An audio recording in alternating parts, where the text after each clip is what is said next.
பேசலாம். கர்த்தருக்கு மிகவும் உண்டாவதாக. தேவன் மறுபடியும் நம்மை அவருடைய சமூகத்தில் கொண்டு வந்திருக்கிறார். உலகத்தில் பார்க்கும்போது எவ்வளோ நாசம் மோசப்பட்ட எங்கள் விபத்துக்களை நாம் பார்க்குறோம். நம்மளுடைய நிலைமை அடுத்த நிமிடத்தில் நமக்கு என்ன நடக்கும் என்று நம்மளுக்கு தெரியாது. இது மட்டுமாக தேவன் நம்முடைய ஜீவனை பாதுகாக்கிறார் என்றால் அவருடைய கிருபை. நாம் தேவனை நோக்கி ஜெபம் செய்யும்படியாக நம் தலைகளை வணங்குவோம்.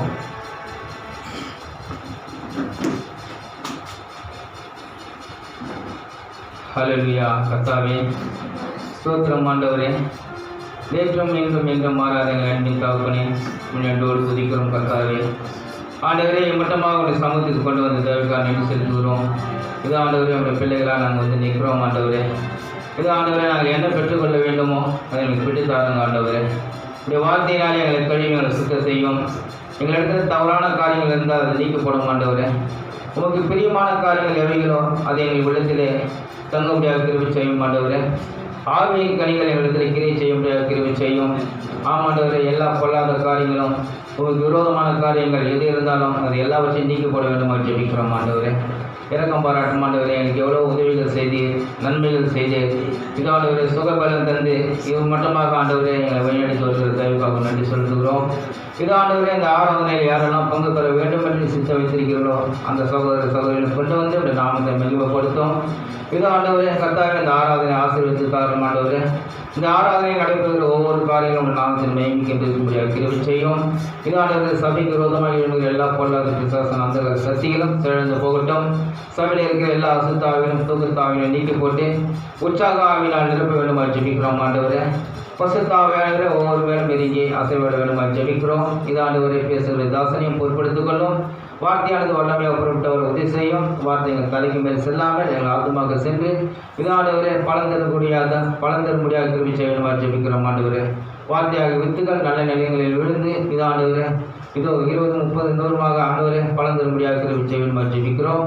இது ஆண்டவரே, பாறை இசை ஜெபம் யாவும் ஆண்டவருடைய நாமத்தில் மகிமை கொண்டு வரட்டும், பொறுப்படுத்திக் கொள்ளும்.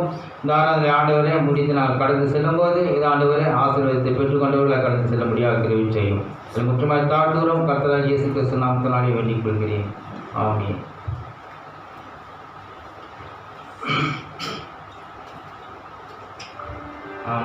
ஆராதனைக்கு முதல் பாடலாக எந்த நாவில் புதுப்பாட்டு எங்கள் இயேசு தருகிற என்ற பாடலை பாடி நாம் தேவநாமத்தை மேம்படுத்துவோம்.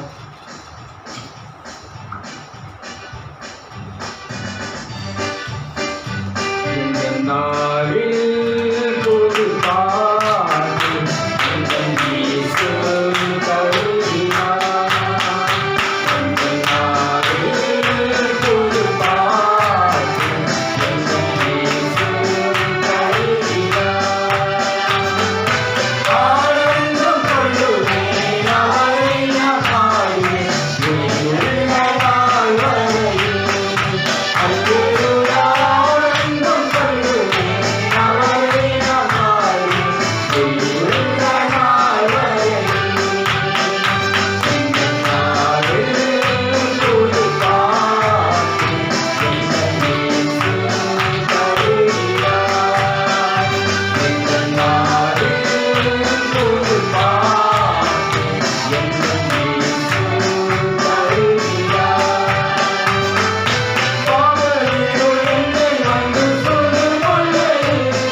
பேசலாம்.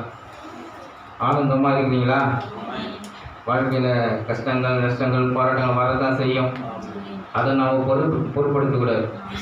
நாம் ஆவிக்குரியவர்களாக ஜீவிக்க வேண்டும். அப்போது தான் நாம் கடந்து செல்ல வேண்டியவர்களாக இருக்க முடியும். அடுத்த பாடல் அடைக்கலமே உமது அருமையிலான இந்த பாடலை பாடி ஆராதனை நாம் ஆவியான கருத்துக்கு கொடுப்போம்.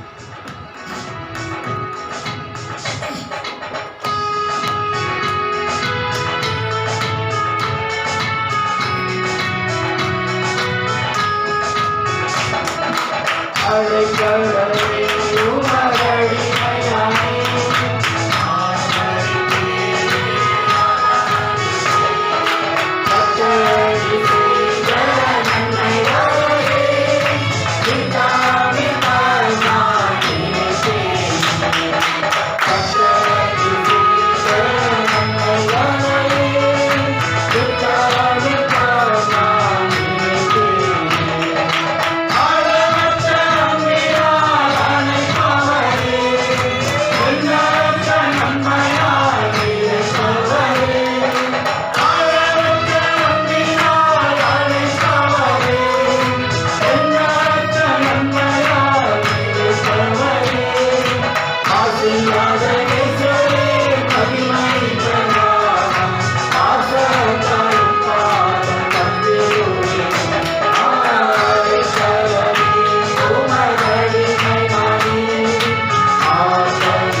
வழிகளை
இந்த ஆசீர்வதிக்கப்பட்ட அருமையான மாலை நேரத்திற்காக உண்மை நாங்கள் நன்றியோடு ஸ்தோத்தரிக்கிறோம்.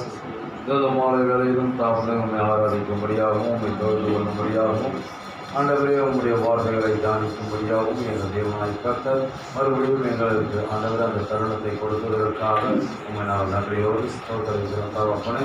உங்களுடைய கிருபை மட்டும் எங்களை தாண்டி நடத்தினதற்காக நன்றி தகப்பனே. இனி வரும் நாட்களிலும் எங்கள் தேவனாய் கர்த்தர் எங்களை கர்த்தாவை பாதுகாத்து ஆண்டவரே நீரே உங்களுடைய கர்த்தாவை கிருபையினால் எங்களை தாண்டி நடத்த போவதற்காக உண்மை நாங்கள் நன்றியோடு ஸ்தோத்தரிக்கிறோம் தகப்பனே. இந்த ஆராதனை உடைய கருத்தை கொடுக்கிறோம் ஆண்டவரே. மட்டும் தகப்பனே எங்கள் தாவை எங்களை நீர் தாமே வழி நடத்துவதற்காக நன்றி. இந்த ஆராதனை நீர் பொறுப்பேற்று நடத்தி கொண்டிருப்பதற்காக உண்மை நாங்கள் நன்றியோடு ஸ்தோத்தரிக்கிறோம். ஒரு வார்த்தைக்காக நாங்கள் ஆயத்தமாக வேலையில் எங்கள் தேவனாய் கர்த்தர் எங்களோட பேசும் ஆண்டவரே உங்களுடைய ஜீவ அப்பத்தை எங்களுக்கு பெற்றுக் கொடுக்கும்படியாகவும் அந்த அப்பத்தை புசித்து தகப்பனே நாங்கள் கலனடைந்து ஆண்டவரே உலகத்திற்கு தகப்பனே நாங்கள் கத்த எதிர்த்து நிற்க எங்களுக்கு உதவி செய்யும் தகப்பனே. இந்த உலகத்தினுடைய ஆண்டவரே ஆவிகள் எங்களை மேற்கொள்ளாதபடி அந்த எதிர்ப்பு சக்தியாகிய ஆண்டவர் அந்த பரிசுத்த ஆவியானவர் எங்களுக்குள்ளிருந்து சாத்தானோடு யுத்தம் செய்து ஆண்டவரே நீர் ஜெயத்தை கொடுக்க முடியாத நேரத்தில் நாங்கள் ஜெபிக்கிறோம். வழி நடத்தும் தகப்பனே எங்களை நாங்கள் தாழ்த்துகிறோம். எல்லாவற்றையும் உங்களுடைய கருத்தில் ஒப்புக் கொடுக்கிறேன். கர்த்தராகிய இயேசு கிறிஸ்துவின் விளையர பெற்ற நாமத்தில் ஜெபிக்கிறேன். ஆமென். இயேசுவான வேதத்தில் வாசிக்கிறோம்.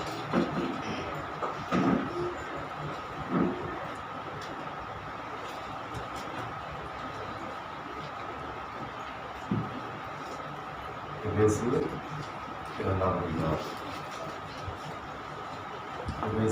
2ஆம் அதிகாரம் 1.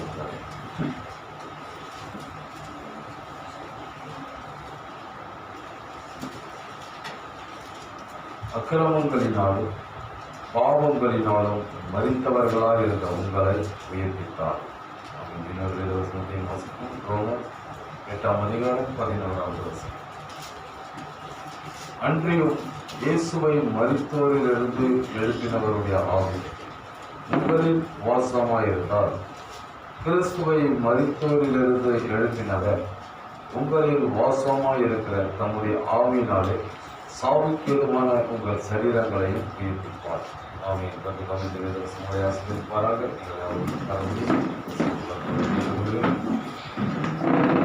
கர்த்தருடைய பரிசுத்த நாமத்திற்கு நன்மை உண்டாவதாக. மறுபடியும் நாளிலே நாம் ஆண்டவரை ஆராதிக்கும்படியாகவும் நம்முடைய கர்த்தரை நாம் புரிந்து கொள்ளும்படியாகவும் தேவனாய் கர்த்தர் நமக்கு அருமையான தருணத்தை கொடுத்திருக்கிறார். கர்த்தருக்கு நாம் நன்றி செலுத்துவோம்.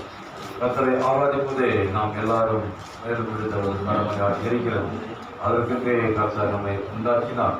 ஆகவே நாம் எப்பொழுதும் ஆண்டவரை ஆராதிக்க வேண்டியவர்களாக இருக்கிறோம். ஆலயத்தில் மாத்திரமல்லாமல் நம்முடைய குடும்பமாக வீடுகளிலும் நாம் ஆண்டவரை ஆராதிக்க வேண்டும். என்னுடைய வார்த்தை குறித்து நாம் தியானிக்க வேண்டும். ஆண்டவருடைய மகத்துவங்களையும் ஆண்டவருடைய அற்புதங்களையும் ஆண்டவர் நமக்கு பாராட்டின கிருபைகளையும் அவர் நம்மை எப்படியாய் பாதுகாத்து நடத்துகிறார் என்பதை ஒவ்வொரு நாளும் நாம் தியானிக்க வேண்டியவர்களாக இருக்கிறோம். ஏனென்றால் அவருடைய கிருபையினால் நாம் ஜீவித்துக் கொண்டிருக்கிறோம். ஆகிய அவருடைய கிருபை ஒன்று மாத்திரமே நம்மை தாங்குகிறது. ஆகிய அந்த நல்ல தேவனை நாம் எப்பொழுதுமே அங்கே நினைவு கூற வேண்டியவர்களாக இருக்கிறோம். கடந்த நாட்களில் நான் எடுத்த செய்தியினுடைய தொடர்ச்சியை மத்தியில் கொண்டு வருகிறேன். உயிர்ப்பிக்கும் வல்லமை என்ற தலைப்பில் நாம் தேவனுடைய வார்த்தையை கவனித்துக் கொண்டிருக்கிறோம். ஆகவே அதனுடைய தொடர்ச்சியாக நான் இன்றைக்கு ஒரு வார்த்தையை கொண்டு வருகிறேன். உயிர்ப்பிக்கும் வல்லமை. இந்த செய்திக்கு ஆதாரமாக சின்ன செய்தியிலிருந்து ஒரு வார்த்தை நான் வாசிக்கிறேன். இது சூரிய உதயம் என்ற ஒரு செய்தி. 1965ஆவது வருடம் ஏப்ரல் 18ஆம் தேதி இந்த செய்தியை பிரசங்கித்த. இதிலிருந்து ஏற்கனவே உங்களுக்கு நான் அந்த கோர்ஸை வாசித்தேன். இப்பொழுது நான் வேறொரு பாவத்தை நான் வாசிக்கிறேன். கடைசியாக தீர்க்கதரிசி செய்தியை முடிக்கும்போது அவர் இப்படியாக முடிக்கிறார். 361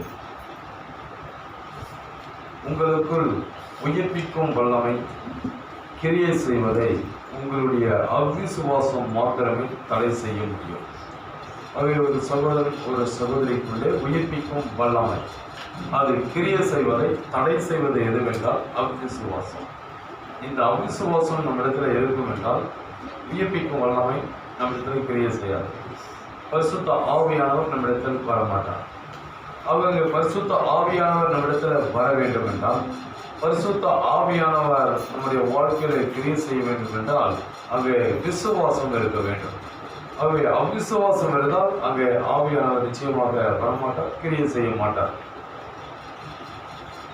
ஒரு ஸ்திரீ அவருடைய வஸ்திரத்தை தொட்டு சொஸ்தம் அடைந்தார். ஒரு ரோம போர் சேவகன் அவருடைய முகத்தில் துப்பி நரகத்திற்கு போனான். புரிந்து கொண்டீர்களா? இதை சொல்கிறார். ஒரு ஸ்திரீ என்ன செய்தார் என்றால், அவருடைய வஸ்திரத்தின் ஓரத்தை தொட்டு அவள் சுகம் அடைந்து விட்டார். அது விசுவாசம். அவளுக்குள்ள இருந்த அந்த விசுவாசம் அது என்ன செய்தது? அவளுக்குள்ள ஒரு உயிர்ப்பிக்கும் வல்லமை கொண்டு வந்தது. அவளிடத்துல கர்த்தரிடத்தில் இருக்கிற அந்த வல்லமையை அவளிடத்தில் கொண்டு வந்தது. எதுவென்றால் விசுவாசம். ஆனால் அங்கே ஒரு ரோம போர் சேவகன் என்ன செய்தான்? அவனுக்கு விசுவாசம் இல்லை. ஆகவே அவருடைய முகத்தில் துப்பி அவன் என்ன செய்தான் என்றால் நரகத்துக்கு சென்று விட்டான். அது உங்களுடைய விசுவாசத்தை பொறுத்தது. ஆக நாம் பார்க்கிறோம், அது நம்முடைய விசுவாசத்தை பொறுத்ததாக இருக்கிறது. ஆகவே அந்த விசுவாசம் தான் என்ன செய்கிறது என்றால் நமக்கு உயிர்ப்பித்தலை கொண்டு வருகிறது. ஆகவே விசுவாசம் இல்லை என்றால் நம்மிடத்துல உயிர்ப்பித்தல் இருக்காது.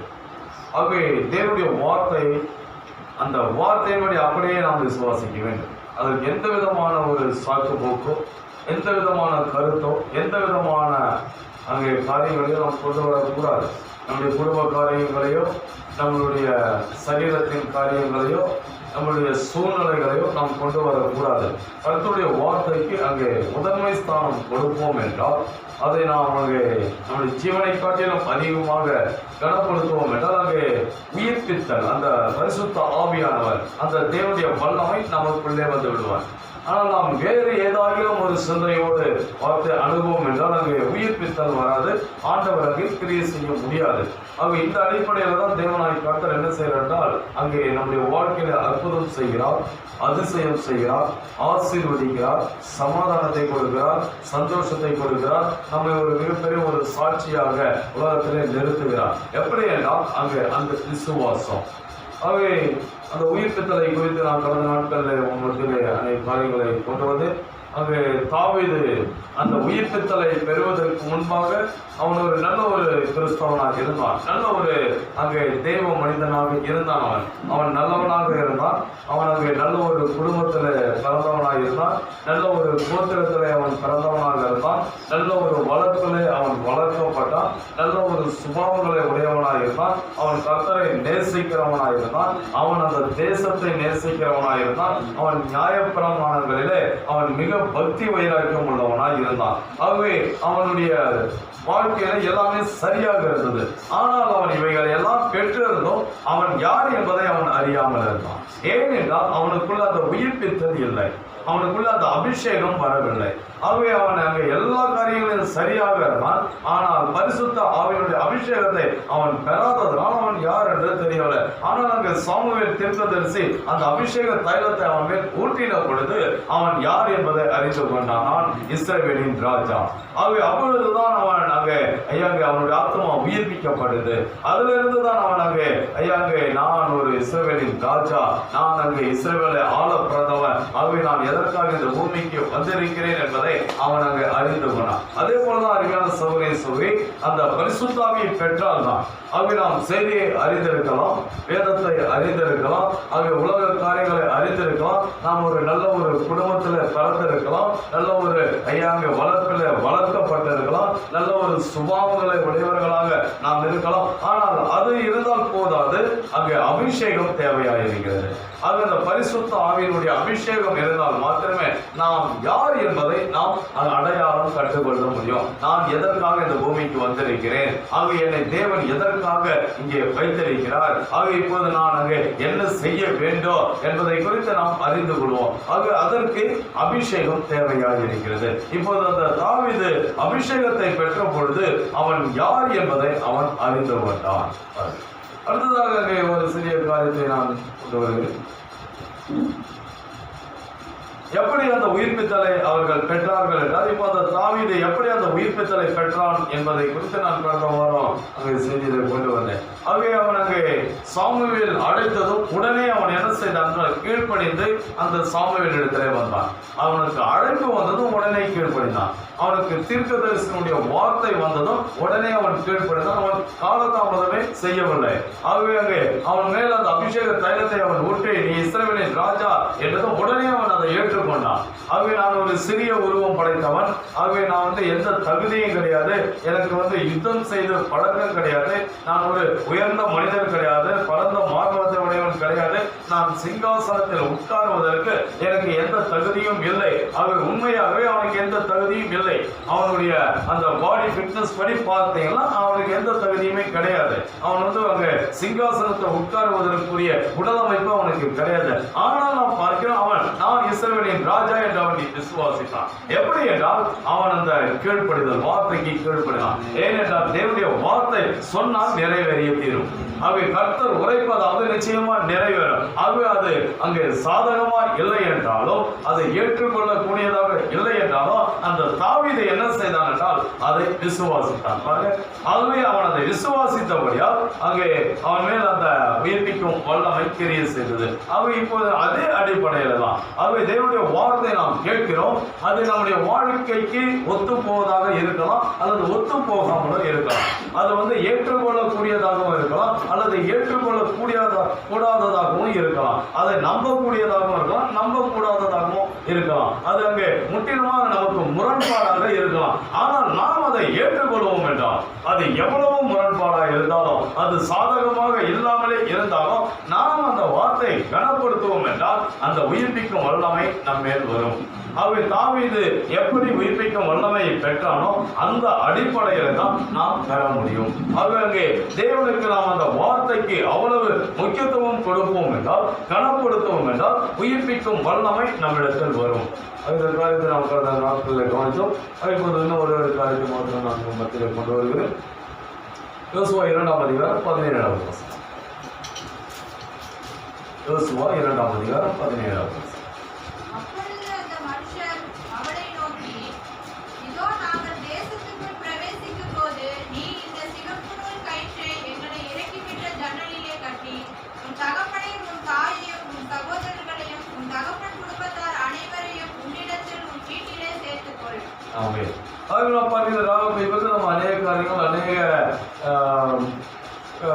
அநேக செய்திகளை நம்ம அதை கம்பேர் பண்ணி நம்ம எடுக்கிறோம்.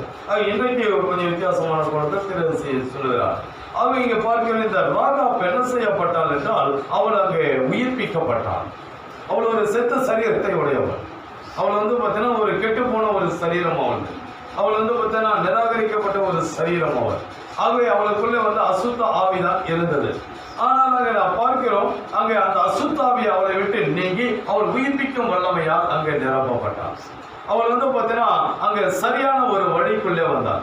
அவள் அங்கே அவளுடைய ஓட்டமானது மிக நேர்த்தியா இருந்தது. அவளுடைய ஓட்டமானது ஆசீர்வாதமாக இருந்தது. அவளுடைய ஓட்டமானது தேவனுடைய நாமத்தின் மகிமை கட்டி இருந்தது. பாருங்க, ஆகவே அவள் ஒரு தரம் கெட்ட ஒரு ஸ்திரீயாக இருந்தால், அவள் ஒன்றுக்கும் உதவாதவளாக இருந்தால், அவளை குறித்து எந்த விதமான நற்சாட்சியும் இல்லாமல் இருந்தது. ஆனால் அவள் என்ன செய்யப்பட்டாள்? ஒரு சாட்சியுள்ள ஸ்திரீயாக மாறிவிட்டாள். அவ எப்படி இவள் இவ்விதமாக சாட்சி உள்ள ஸ்திரீயாக மாறினாள்?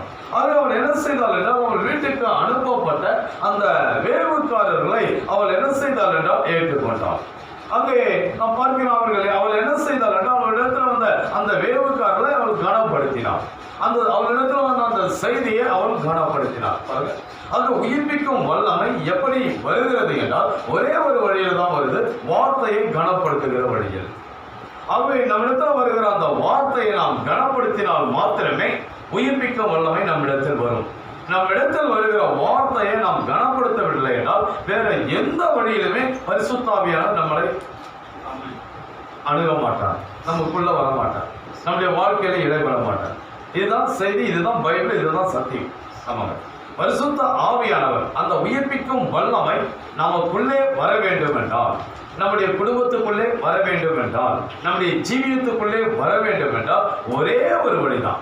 ரெண்டு வழி கிடையாது. எப்பவுமே ஆண்டவருக்கு ஒரு வழிதான். ஆண்டவர் எப்பவுமே ஜீவ வழியில தான் போவார்.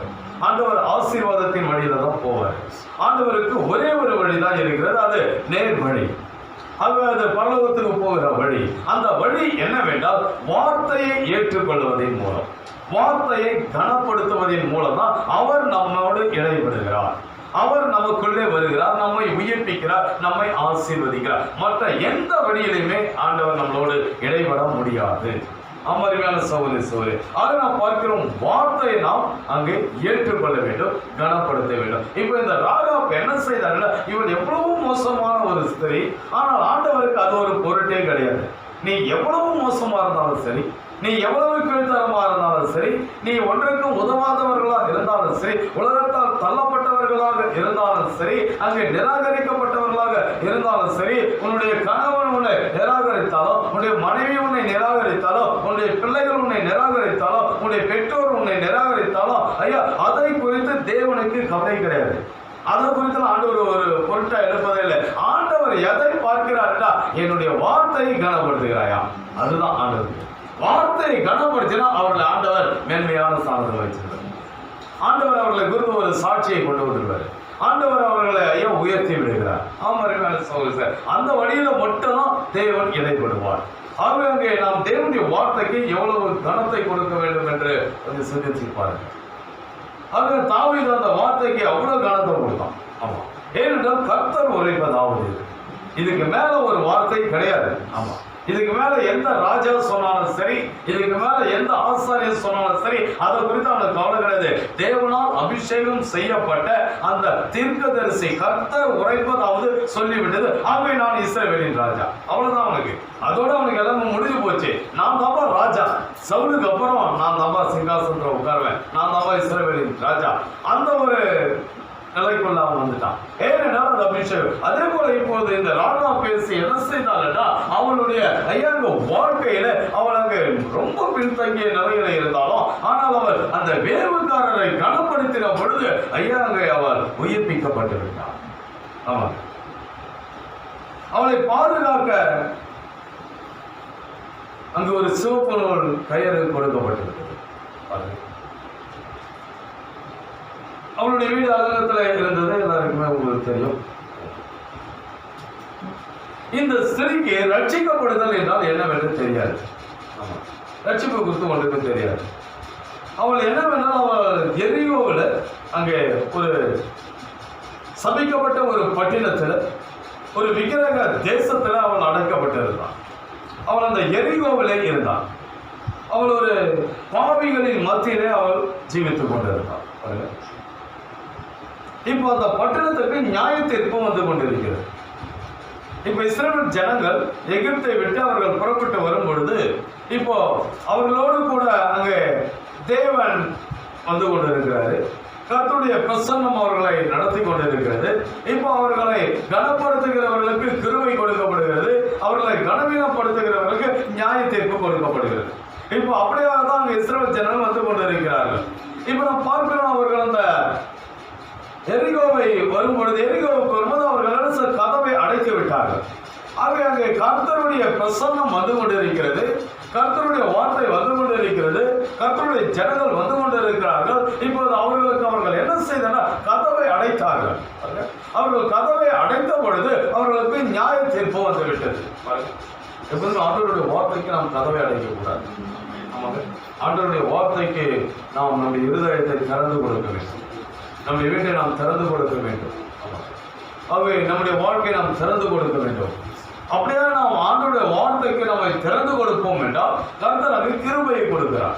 ஆனால் நாம் தேவனுடைய வார்த்தைக்கு கதவை அடைக்கும் பொழுது அங்கே என்ன நடக்கிறது என்றால் அங்கே நியாய தீர்ப்பு வந்து விடுகிறது. அப்படியே தான் இந்த ராகாப் அங்கே என்ன செய்தால், அந்த ஒரு சபிக்கப்பட்ட ஒரு பட்டினத்தில் இருக்கிறார். அந்த பட்டினமானது கர்த்தருடைய வார்த்தைக்கு கதவை அடைத்து விட்டது. இவங்க அந்த பக்கம் உள்ள வரக்கூடாது.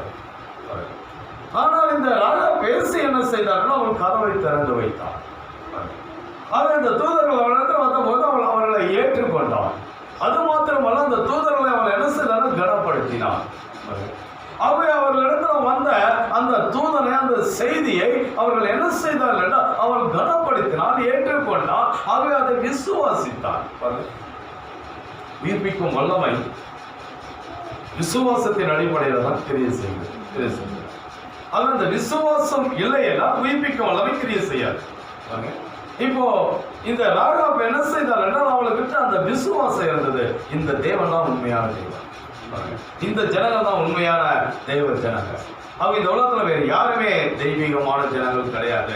எல்லாருமே அங்க பிசாசினுடைய ஜனங்களா இருக்கிறார்கள். எல்லாருமே பிசாசின் புத்திரர்களா இருக்கிறார்கள். இவர்கள் மட்டும்தான் தேவ புத்திரர்கள். ஆகவே இவள் என்ன செய்தால் அதை விசுவாசித்தாள் பாருங்க. ஆகவே அவள் என்ன செய்தால் கதவை திறந்து கொடுத்தாள் பாருங்க. யார் தேவனுடைய வார்த்தைக்கு கதவை திறந்து கொடுக்கிறார்களோ அவர்களுக்கு ஒரு அடையாளம் கொடுக்கப்படும். அதுதான் பரிசுத்த ஆவி. அதுதான் அங்கே சிவப்பு நூல் கயிறு பாருங்க. அந்த சிவப்பு நூல் கயிறு பரிசுத்த ஆவிக்கு அடையாளமா இருக்கிறது. அங்கே ஒரு அடையாளம் அங்கே காண்பிக்கப்படுகிறது. அந்த பரிசுத்த ஆவி கொடுக்கப்படும் பொழுது, சிவப்பு நூல் கயிறு கொடுக்கப்படும் பொழுது, அந்த அடையாளம் கொடுக்கப்படும் பொழுது அது என்ன செய்கிறது என்றால் அவர்களை பாதுகாத்துக் கொள்கிறது பாருங்க. ஆகவே ஒரு மனுஷனை, ஒரு ஸ்திரீ, ஒரு குடும்பத்தை பாதுகாப்பது எதுவென்றால் பரிசுத்த ஆவி. அது மட்டும்தாங்க. மற்றபடி யாரும் பாதுகாக்க முடியாது. கர்த்தர் தாங்க ஒரு மனுஷனை பாதுகாக்கிறார். இன்னைக்கு அருமையான சகோதரி, நாம் பாதுகாப்பில் இருப்பதற்கு காரணம் என்னவென்றால் கர்த்தர். இன்னைக்கு நாம் அவருக்கு கதவை திறந்து கொடுப்போம் என்றால் அவர் நித்திய பாதுகாப்பை கொடுப்பார். நம்ம நித்தியமாக நாம் பாதுகாக்கப்படலாம். அருமையான சகோதரி சகோதரி, நாம் பார்க்கிறோம் இவள் என்ன செய்தாள் என்றால் அந்த பட்டணத்துக்கு நியாயத்திற்கு வந்த முடியவில்லை. ஆனால் இவளோ தன்னுடைய வீட்டை திறந்து கொடுத்தார். நான் கதவு அடைக்க மாட்டேன், நான் கதவு அடைச்சி நியாயத்தீர்ப்பை நான் பெற்றுக்கொள்ள மாட்டேன். நான் கதவை திறந்து கொடுத்து அந்த வார்த்தையை கனப்படுத்தி அந்த செய்தியாளர்களை கனப்படுத்தி நான் கிருபையை பெற்றுக்கொள்ள போகிறேன். ஆகவே அப்பொழுது அவளுக்கு என்ன நடந்தது என்றால் ஐயா இந்த உயிர்ப்பித்தல் வந்துவிட்டது. ஒரு மனிதனுக்குள்ள உயிர்ப்பித்தல் வந்துவிடும் என்றால் ஐயா அவர்களுக்கு அழிவு என்பது இல்லை. அவங்களுக்கு அழிவு கிடையாது. இந்த மாம்ச சரீரத்துல ஒருவேளை மரணம் சந்திக்கலாம், ஆனால் அவர்கள் நித்தியமாய் ஜீவிப்பார்கள், வேறொரு சரீரத்தில் ஜீவிப்பார்கள். தெரிஞ்ச ஒரு அருமையான ஒரு சகோதரி கர்த்தருக்குள் நித்திரை அடைந்தார்கள். அருமையான பாஸ்டர் PMS சுவாமி அவர்களுடைய மகள். நேற்று தினத்தில் நாங்கள் 11 மணிக்கு இங்கே இருந்து போனோம். நைட்டு போயிட்டு அந்த அழக அந்த ஆராதனையில் நாங்கள் கலந்து கொண்டோம். அதுக்கான ஒரு சகோதரி அவர்கள் கொடுத்த ஒரு சாட்சி. எப்பொழுதுமே திருதரிசி கொடுத்தே பேசிட்டு இருப்பாங்க, எப்போதுமே செய்தியை கொடுத்தே பேசுவாங்க, எப்போதுமே வார்த்தையை கொடுத்தே பேசுவாங்க, எப்போதுமே தேவன் தேவன் ஒரு சாட்சி அங்கே அவர்கள் கொடுத்து சொல்லப்படுகிறது. ஆகவே அருமையான சகோதரி ஆகவே மனுஷனுக்கு எப்பொழுது என்ன நடக்கும் தெரியாது. டீ குடிச்சுட்டு தான் அப்படி உட்காந்தாலும் அவரை தான் முடிஞ்சிச்சு. அவங்க அப்படியே கருத்துக்குள்ள நித்திரை அடைந்தார்கள். அது எப்போ என்ன நடக்கும் தெரியாது. அந்த காரியம் நடக்கும் பொழுது நம்ம அக்கறைக்கு போவோமா, அதுதான் காரியம். அதுக்காக எப்போதுமே ஆயத்தமா இருக்கணும். அதான் தெரியும், எப்பவுமே ஆயத்தமா இருக்கு. எப்பயுமே கோபத்தோட, எரிச்சலோட, மூர்க்கத்தோட, வைராக்கியத்தோட அப்படியே இருக்காது. எப்போதுமே நல்ல சிந்தனையோடு, நல்ல எண்ணத்தோடு, நல்ல ஒரு கற்பனையோடு ஆண்டவரை குறித்து பேசிக்கிட்டு, ஐயா ஆண்டவரை குறித்து தியானித்துக்கிட்டு அப்படியே இருந்தனாக்கா ஒருவேளை மனம் சந்திக்க வேண்டாம் அக்கறைக்கு போயிடலாம். இல்லை அப்படின்னா சகோதரி இந்த சரீரமானது சாவுக்கேதுவான ஒரு சரீரம். இந்த சரீரத்துக்குள்ளதான் கர்த்தர் ஆத்மாவை வைத்திருக்கிறார். இந்த சரீரத்துக்கு உள்ள, இந்த சாவுக்கேதுவான இந்த சரீரத்துக்கு உள்ள ஐயா ஆத்மா அடைபட்டிருக்கிறது. பவுல் சொல்றாரு, நிர்பந்தமான மனுஷனா இந்த மரண சரீரத்திலிருந்து யார் என்னை விடுதலையாக்குவார்? அது இந்த சரீரமானது மரண சரீரம். இந்த சரீரத்துக்கு உள்ள ஐயா ஒரு மனுஷன் இருக்கிறான். ஆமா, இந்த சரீரம் நம்ம கிடையாதுங்க. ஆமா, நல்லா புரிஞ்சு. இது ஒரு மிருகம். இந்த சரீரம் நம்ம கிடையாது. இதுக்குள்ள இருக்கிற அந்த ஆவிதான் நாம. ஆகவே எல்லாருக்கும் ஒரு சரீரம் கொடுக்கப்பட்டிருக்கிறது. நீ ஜனங்க அந்த சரீரத்தை உருவத்தை பார்த்து ஏமாந்துறாங்க. அழகா இருக்கிறாங்க, அழகான பெண்ணு, அழகான பையன், அப்படி சரீரத்தை பார்த்து ஏமாந்துறாங்க. உள்ள பிசாசு இருக்கும். ஆமா, அவங்க எல்லாம் சோப்பா இருக்கிறாங்க, எவ்வளவு மஞ்சளா இருக்கிறாங்க, எவ்வளவு வெள்ளையா இருக்கிறாங்க. ஐயா உள்ள மிருகம் இருக்கும், அது தெரிய மாட்டேன் ஜனங்களுக்கு. ஆமா, அவங்க சரீரம் என்றது இது ஒரு மிருகம் சொல்றாரு. அவங்க இந்த சரீரத்தை பார்த்து ஏமாந்துடக்கூடாது. அவங்க பார்க்கிறோம் ஐயாங்க இதுக்கு உள்ள இருக்கிற ஐயா இந்த ஆவிதான் நம்பும். ஆமா, அதை பார்க்கிறோம் இந்த மரண சரீரத்துக்கு உள்ளே நாம் அடைபட்டு இருக்கிறோம். ஆமாங்க, அதுக்கு போல் சொல்ற இந்த மரண சரிந்த யார் என்ன விடுதலை ஆக்குவாங்க பாருங்க. இப்ப இந்த ராகாப் என்ன செய்தார் என்றால் ஒரு சபிக்கப்பட்ட ஒரு பட்டணத்துக்குள்ள அடைபட்டு இருக்கிறான். ஆனா அவளுக்கு எப்படி விடுதலைன்னு தெரியல. இந்த பொருளாத ஒரு ஜனங்க மத்தியில இருக்கிறான். இப்ப அவர் கேள்விப்படுறா தேவனுடைய வார்த்தைய. ஒரு அந்த ஜனம் கூட கத்தல் இருக்கிறாரு, எவ்வளவு வல்லமையான காரியங்களை செய்யறாரு, அந்த ஜனங்களுக்கு தேவன் எவ்வளவு அற்புதம் செய்யறாரு, எவ்வளவு அதிசயம் செய்யறாரு, அந்த ஜனங்களுக்கு மேல அபிரிசமம் மேகசமம் வந்து இன்னைக்கு எல்லா அறியப்பட்ட உலகத்துல இருக்கிற எல்லா ஜனங்களும் கண்டு நடுகிறாங்க. ஆனா நான் ஒரு சபிக்கப்பட்ட ஜனங்க மத்தியில இருக்கிறேன், ஒரு அசுத்தமான ஒரு வாழ்க்கை வாழ்ந்து கொண்டிருந்தேன், இதுல இருந்து என்னை யார் விடுதலை ஆக்குவாங்க? இந்த கேள்விக்குரிய அந்த ராகாப்புக்குள்ள இருந்ததும். ஆமா, ஒரு உண்மையான விசுவாசி கூட அந்த கேள்விக்குரிய இருக்கும். இவன் இந்த பாவ சரிந்து எப்போ நான் விடுதலை ஆவேன்? இந்த பொல்லாத ஜனங்க மத்தியிலிருந்து எப்போ நான் விடுதலை ஆவேன்? இந்த அசுத்தமும் பொறாமையும் எரிச்சலும் வைராக்கமும் வீக்கமும் ஐயா இப்படியா இருக்கிற ஐயா இந்த உலகத்துல இருந்து எப்போ ஆண்டவரே நான் விடுதலை ஆவேன்? ஒரு உண்மையான தேவ மனுஷனுக்குள்ள ஐயா அங்க ஒரு தேவ குமாரத்துக்குள்ள அந்த ஒரு காரியம் இருந்துகிட்டே இருக்கும். அதுபோல இந்த ராகாவுக்குள்ள அந்த ஒரு காரியம் இருக்குது. அவன் வந்து எப்போ ஆண்டவரே நான் இந்த ஜனம் மட்டும் எப்படி விடுதலை ஆவேன்? அவன் அதை குறித்து சிந்திக்கிறான் பாருங்க. ஆனா அவனுக்கு தெரியாது, எப்படின்னு தெரியாது. ஆனால் பார்க்கிறோம் அவன் வார்த்தையை கேள்விப்பட்டான். அதான் சொல்றான் அவன், நான் வந்து உங்களை பற்றி கேள்விப்பட்டேன், நீங்க அந்த சீகோனை அழிச்சிட்டீங்க, அந்த எம்மோரியரெல்லாம் அழிச்சிட்டீங்க, அதை பற்றி கேள்விப்பட்டேன், சிவந்த சமுத்திரம் உங்களுக்காக வளர்ந்தது அது குறித்து நான் கேள்விப்பட்டேன், இதெல்லாம் நான் கேள்விப்பட்டேன். இந்த உங்களை குறித்து கேள்விப்பட்ட ஜனங்களுடைய இருதயமே கலந்து போயிடுச்சு. அவங்களும் எல்லாருமே ஒரு பயத்தோட இருக்கிறாங்க. அது நான் பார்க்கிறேன் அவங்களை என்ன செய்தாங்க என்றால் அதை கேட்டா விசுவாசம். இப்ப உண்மையான தேவனுடைய ஐயா அந்த ஜனங்களோட நான் ஐக்கியமா இருக்கணும். இவங்க தேவ பிள்ளைகளுக்கு தேவ ஜனங்களோட ஐக்கியமா இருக்கணும். அந்த உயிர்ப்பித்த நமக்குள்ளே இருக்கும் என்றால் நம்ம வந்து தேவ ஜனங்களோட ஐக்கியமா இருக்க விருப்பம். அதுக்காக நம்ம பிரயாசப்படும். ஆனா இப்ப அவங்களுக்கு தெரியல எப்படி விடுதலை கிடைக்கும் அப்படின்னு தெரியல. அவருக்கு எப்படி விடுதலை எப்படி வரும்? ஆனா பார்க்கிறோம் அந்த ஏவுதல் அவளுக்குள்ளே இருந்தபடியால் கர்த்தர் வேவுக்காரர்களை அவருடைய வீட்டுக்கு அனுப்பினார். விடுதலையை அவளுடைய வீட்டுக்கு அனுப்பினார். அந்த தேவன் நேற்றும் இன்றும் என்றும் மாறும். நமக்குள்ள அந்த ஏவுதல் இருக்கும் என்றால் கர்த்தர் அந்த விடுதலையை ஐயா நம்ம இடத்துக்கு அனுப்புவார். அந்த ஆசீர்வாதத்தை நம்ம இடத்துல அனுப்புவார். அந்த சமாதானத்தை நம்ம இடத்துல அனுப்புவார். அந்த சந்தோஷத்தை நம்ம இடத்துல அனுப்புவார். ஆமாங்க, அவர் மாறாதவர். அதை நான் பார்க்க இப்போ அவளுக்கு ஒரு சிவப்பு நூல் கொடுக்கப்பட்டிருக்கிறது. அந்த சிவப்பு நூலை அவர் பெற்றதும் அங்கே அவருடைய ஆத்மா உயிர்ப்பிக்கப்பட்டிருக்கிறது. ஏனென்றால் அந்த சிவப்பு நூல்ல தான் அவருடைய ஜீவனை இருக்கு. ஆகவே அவர் என்ன செய்தாங்கன்னா அதை விசுவாசத்தால் ஏற்றுக்கொண்டார். இதுதான் என்னுடைய பாதுகாப்பு இருக்கு. மோசனுடைய கரத்துல இருந்த அந்த ஒரு கோல் ஒரு அவ்வளவு பெரிய செங்கடலை விளக்கும் என்றால் மோசனுடைய கரத்துல இருந்த அந்த கோல் அந்த கண்மலையினுடைய ஐயா அந்த காய்ந்த போன அந்த மலையிலிருந்து ஐயாக அதை பிளந்து தண்ணீரை கொண்டு வரும் என்றால் மோசனுடைய கரத்தில் இருந்த கோல் அந்த தண்ணீரை ரத்தமாக மாற்றும் என்றால் அந்த மோசனுடைய அபிஷேகம் தான் இப்ப யோசுவாவின் மேல இருக்குது. இப்ப இது குறித்து அந்த வேவுக்காரர்கள் அவரிடத்துல பேசி இருக்கிறாங்க. சும்மா இல்ல, ஒரு இரவு முழுவதும் அவங்க அந்த தேவனுடைய வார்த்தை குறித்து அவர்கிட்ட பேசுறாங்க. அவர் கேள்விப்பட்டதை அவர் கேட்கிறார். அது மாத்திரம் இவங்க அநேக காரியங்களை அவரிடத்துல சொல்றாங்க. அந்த காலத்துல அந்த இரவு நேரத்துல அங்கே தூதர்கள் என்ன செய்தார்கள்? இவளோட அங்கே இடைபடுகிறார்கள். இன்னைக்கு அருமையான சொல்வரை சொல்லி இந்த காலத்துல இந்த பூமி மேல் ஐயா காரியர்கள் மூடி இருக்கிற வேளையில இந்த இருள் சூழ்ந்த இந்த உலகத்துல இந்த லவோதிக்கா சபை காலத்துல முழுவதும் இருளாகி போன இந்த உலகத்துல ஐயாங்க இந்த காலத்துல ஐயாங்க நம்மோடு கூட ஐயா அந்த பலமுள்ள தூதன் இடைபடுகிறார். ஆமாங்க, அந்த கர்த்தர் நம்மோடு இடைபடுகிறார். எப்படியா அந்த ராகாவோடு கூட இந்த காலத்துல ஐயா அந்த தூதர்கள் இடைப்பட்டார்களோ அது போல 7 தூதர்களுடைய செய்தி நம்மோடு கூட இடைபடுகிறது. எதற்காக வென்றால் ஐயா நமக்குள்ள அந்த உயிர்ப்பித்தலை கொண்டு வர.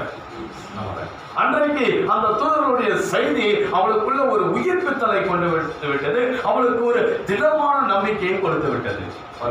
அவளுக்கு ஒரு திட்டமான ஒரு நம்பிக்கை வந்துச்சு. ஒரு சாதாரண கயிறை அவள் தன்னுடைய ஜீவனை பாதுகாக்கிற கயிறாக ஏற்றுக்கொண்டாள் என்றால் அந்த அளவுக்கு அவள் செய்தியை புரிந்து கொண்டாள். அந்த அளவுக்கு அவள் தேவனை புரிந்து கொண்டாள்.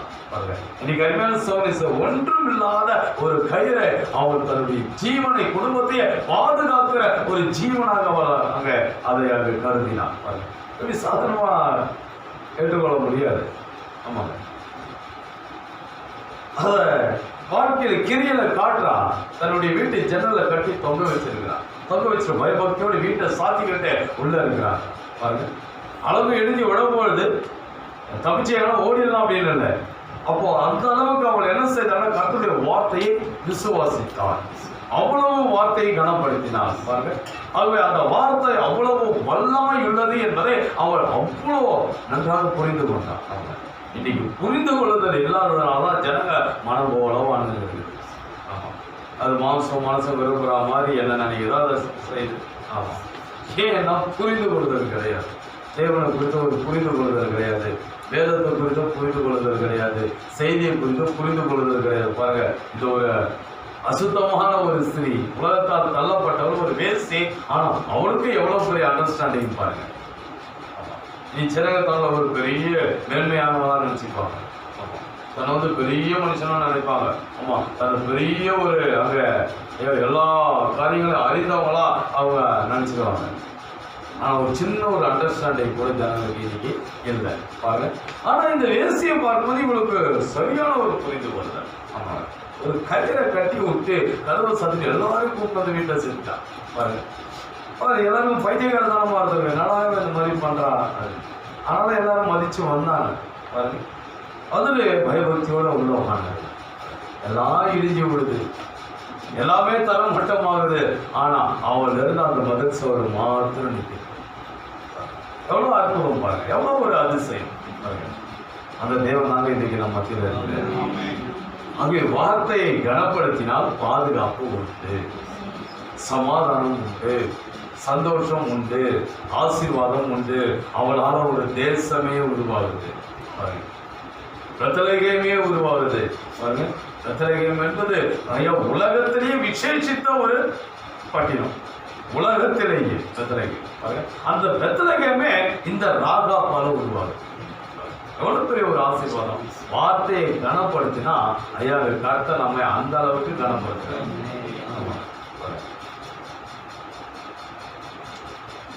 அதுக்கு பிறகு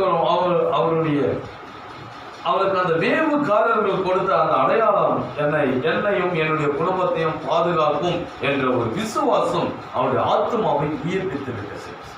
அதற்கு சொல்கிறார், விசுவாசம் ஒன்றுதான் ஐயா அங்கே நம்முடைய ஆத்மாவை உயிர்ப்பிக்கும். அந்த உயிர்ப்பித்தலை கொண்டு வருவது விசுவாசம் ஒன்று மாத்திரம்தான். விசுவாசம் இல்லைன்னா உயிர்ப்பித்தல் வராது, கிரிய செய்யாது. ஆகவே ஆண்டவருடைய வார்த்தையை கனப்படுத்தினால் ஐயா அங்கே அந்த விசுவாசம் வரும், உயிர்ப்பித்தல் வரும். மற்றபடி ஆண்டவர் கிரியை செய்யவே மாட்டார். இன்னைக்கு யாராவது சொல்றது எப்பவுமே வார்த்தையை கனப்படுது. வார்த்தை ஜீவனை காட்டிலும் மேலான ஒரு கனத்தை. வார்த்தைக்கு விரோதமா ஒரு வார்த்தை பேசினா அது இம்மையிலும் மறுமையிலும் மன்னிப்பு கிடையாது. வேற என்ன வேணாலும் பேசிக்கலாம், யாருக்கு விரோதமானாலும் பேசிக்கலாம். அப்பா விரோதமா, அம்மாவுக்கு விரோதமா, கணவனுக்கு விரோதமா, மனைவிக்கு விரோதமா, பிள்ளைகளுக்கு விரோதமா, யாருக்கு விரோதமான பேசலாம், பாசுக்கு விரோதமா பேசிக்கலாம். ஆனா பிரசங்கத்துக்கு விரோதமா பேசிட்டா இமையிலும் மன்னிப்பு கிடையாது, மறுமையிலும் மன்னிப்பு கிடையாது. அவ்வளவுதான், அதோட நரகம். எப்படி அவன் மேல காரி துப்பி அவன் நரகத்துக்கு போனாலும் அது போடலாம். ஆனா வார்த்தையை கனப்படுத்துவோம் என்றால் ஐயாங்க பரிபூர்ண ஆசீர்வாதத்தை நம்ம பெற்றுக்கணும். ஆமா, ஆகவே நாம் பார்க்கிறோம்.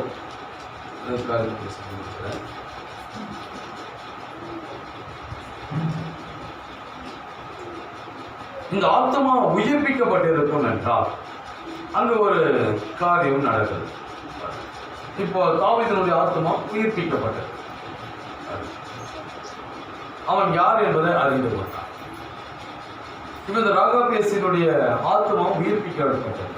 இப்போ யார் என்பதை அறிந்து கொண்டான். நான் இந்த எரிகோல ஜீவிக்க வேண்டியவர் கிடையாது. நான் வந்து இஸ்ரவேல்ல, நான் எருசலேம்ல இருக்க வேண்டியவர். அவ தன்னுடைய வாழ்க்கையை அடையாளம் கட்டுவதார். அதனால் திரு சொல்கிறார், ஒரு மனுஷன் உயிர்ப்பிக்கப்பட்டிருப்பான் என்றால் அவர்களிடத்துல சில குணாதிசயங்கள் காணப்படும். இந்த குணாதிசயங்கள் தான் அவனுடைய வாழ்க்கையில உயிர்ப்பித்தல் நடந்திருக்கிறது, பரிசுத்த ஆவியானவருடைய ஆத்மாவில் இருக்கிறார் என்பதற்கு ஒரு அடையாளம். இப்ப நம்ம வந்து ஒரு உயிர்ப்பிக்கப்பட்டிருப்போம் என்றால், பரிசுத்தாவியை பெற்றிருப்போம் என்றால், பெறாமலேயே அங்க வந்து எனக்கு தேவன் இந்த ஊழியத்தை கொடுத்திருக்கிறாரு, நான் இப்படி நான் அப்படின்னு சொல்லிடலாம். அது மாய்மாலம் ஆகணும், ஏமாற்றம். தேவன் எனக்கு இப்படி ஒரு அழைப்பு கொடுத்திருக்கிறார். நிறைய பேர் சொல்லுவாங்க, கர்த்தர் வந்து எனக்கு இந்த தரிசனத்தை கொடுத்தாரு, எனக்கு இந்த தரிசனத்தை கொடுத்தாரு, எனக்கு வந்து இந்த ஊழியம் இருக்குதுன்னாரு, எனக்கு இந்த ஊழியம் இருக்குதுன்னாரு அப்படின்னு அநேகர் வந்து அங்க பொய்யான காரியங்களை சொல்லலாம். இப்ப அதை வைத்து இவங்க உயிர்ப்பிக்கப்பட்டார்கள் அப்படின்னு நம்ம கணிக்க முடியாது. தீர்க்கதரிசி அதுக்குரிய செய்தியை கொடுத்திருக்கிறார். அதுக்காக தான் தேவனாகிய கர்த்தர் நமக்கு ஒரு தீர்க்கதரிசி கொடுத்திருக்கிறார். இந்த மாதிரி பொய்யின் ஆவிகளை அடையாளம் காண. ஆக தேவன் என்னோடு இடைப்பட்டார் அப்படின்னு அநேகர் சொல்லுவதை நம்ம கேட்கலாம். இன்னைக்கு உலகத்துல இருக்கிற ஸ்தாபன போதர்கள் எல்லாருமே என்ன பண்ணுவாங்கன்னா, அவங்க வந்து இப்பதான் ஆண்டவர் என்கிட்ட பேசினாரு, அநேகருடைய காரியங்களாக பேட்டி இந்த மாதிரி காரியங்கள்லாம் நம்ம கவனிக்கும் போது அங்கே சொல்லுவாங்க. இப்போ யாராவது அவங்கள பார்க்க போனால் வந்து அவங்க சொல்லுவாங்க, இப்போதான் உங்களுக்கு கொடுத்த ஆண்டவர் சொன்னார் அப்படின்னு.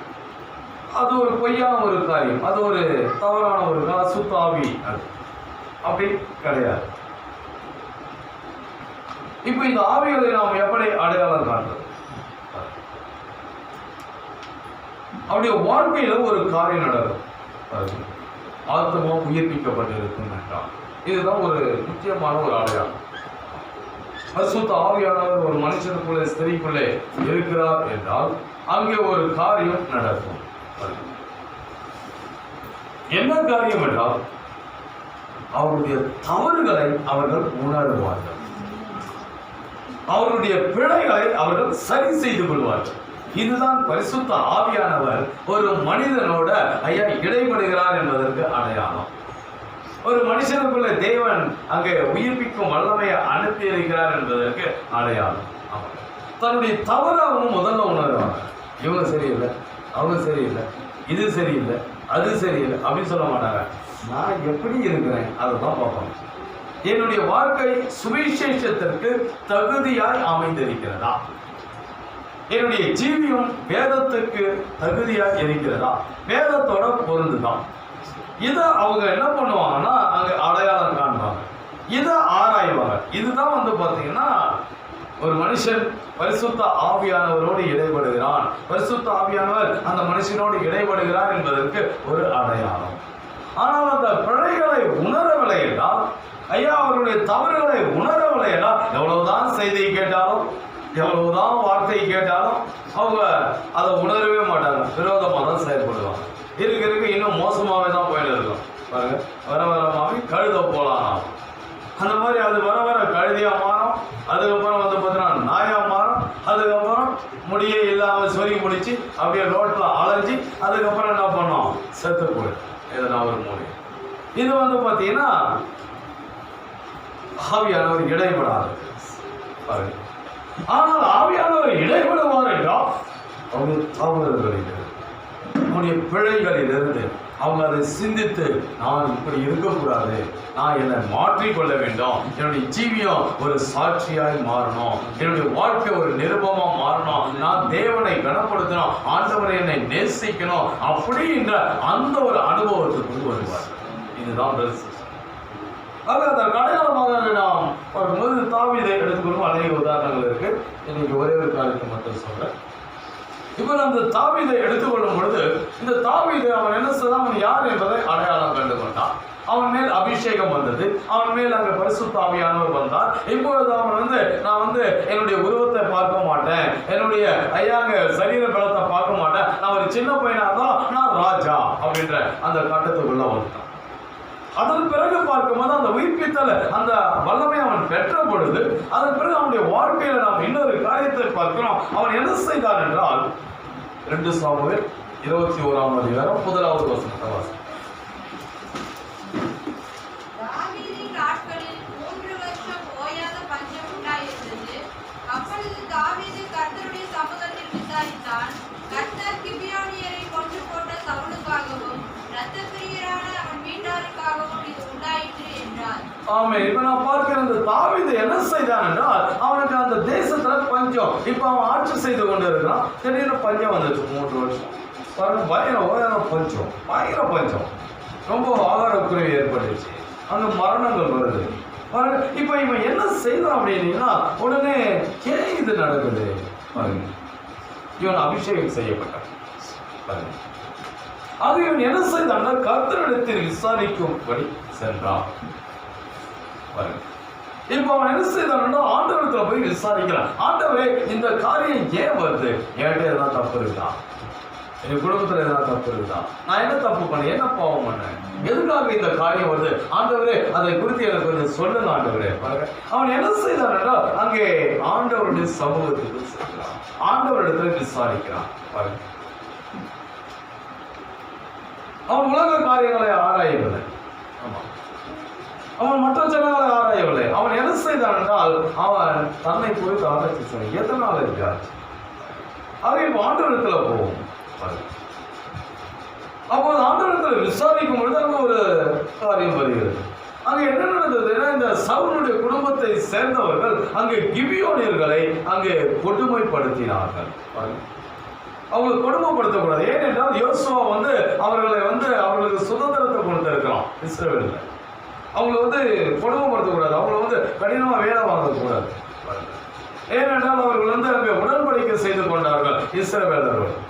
அவர் அந்த உடன்படிக்கை மீறக்கூடாது. எப்போதுமே ஆண்டவரோடு நாம் ஒரு உடன்படிக்கை செய்ய அதை மீறும் பொழுது அங்கே மிக ஒரு தொல்லைக்குள்ளாக கடந்து செல்வோம். எப்போதுமே நாம் செய்கிற பொருத்தனையை, நாம் செய்கிற உடன்படிக்கையை நாம் அங்கே காத்து கொள்ள வேண்டும்.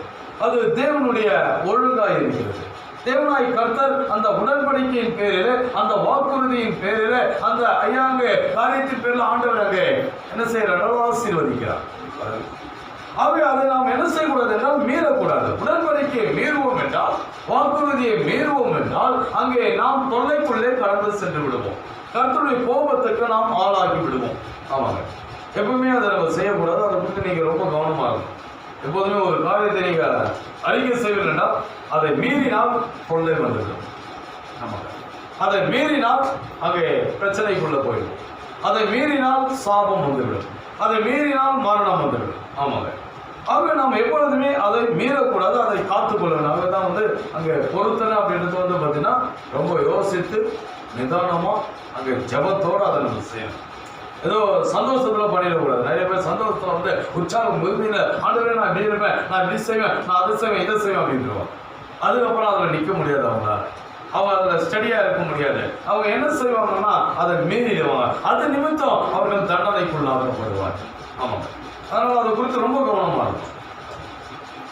ஒரு காரியத்தை நம்ம ஆண்டவருடைய சமூகத்துல, அதான் வேதம் சொல்கிறது, தேவனுடைய சமூகத்தில் மனம் பதறி உன் வாயினால் பேசாமல் கவனமாயிரு. ஏனென்றால் நீ பூமியில் இருக்கிற தேவன் மேலே இருக்கிறார். ஆக மனம் பதறி எதுவும் பேசக்கூடாது. ரொம்ப ரொம்ப கவனமா இருக்கணும். இல்லையென்றால் அது நியாய தீர்ப்பாக மாறிவிடும். அவர் சொல்லுது. ஆனா பார்க்கிறோம், இங்கே இவங்க என்ன செய்தாங்கன்னா அந்த உடன்படிக்கை மீறிட்டாங்க. ஜோஷா அந்த உரிமை கொடுத்திருக்கிறார் அந்த ஜனங்களுக்கு. முன்ன யாரும் இந்த கிபியோனியர்களை யாருமே கொல்ல மாட்டாங்க. உங்களுக்கு விரோதமா யாரும் கை போட மாட்டாங்க. உங்களுக்கு இங்க சுதந்திரம் உண்டு. நீங்க இந்த தேசத்துல நீங்க ஒரு வேலைக்காரர்களா இருக்க வேண்டும். நீங்க விறகு வெட்டுகிறவர்களாக, அங்க தண்ணீர் அங்கே சுமக்கிறவர்களாக, இப்படியாக அந்த இஸ்ரவேல் ஜனங்களுக்கு ஒரு வேலைக்காரர்களா நீங்க இருக்கலாம் அப்படின்னு ஒரு சுதந்திரத்தை அங்கே யோசுவா கொடுத்திருக்கிறாரு. ஆனா அவங்களை யாரும் எந்த விதமான கடினமாகவும் அவங்களை நடத்தக்கூடாது.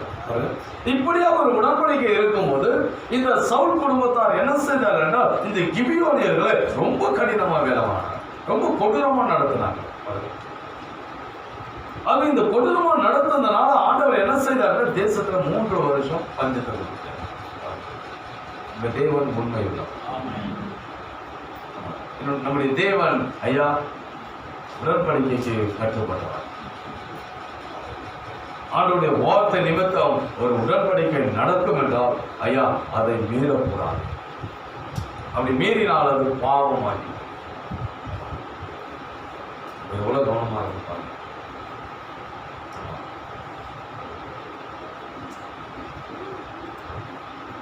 மற்றொரு சமூகத்தில் விவாதம் நடக்கும்.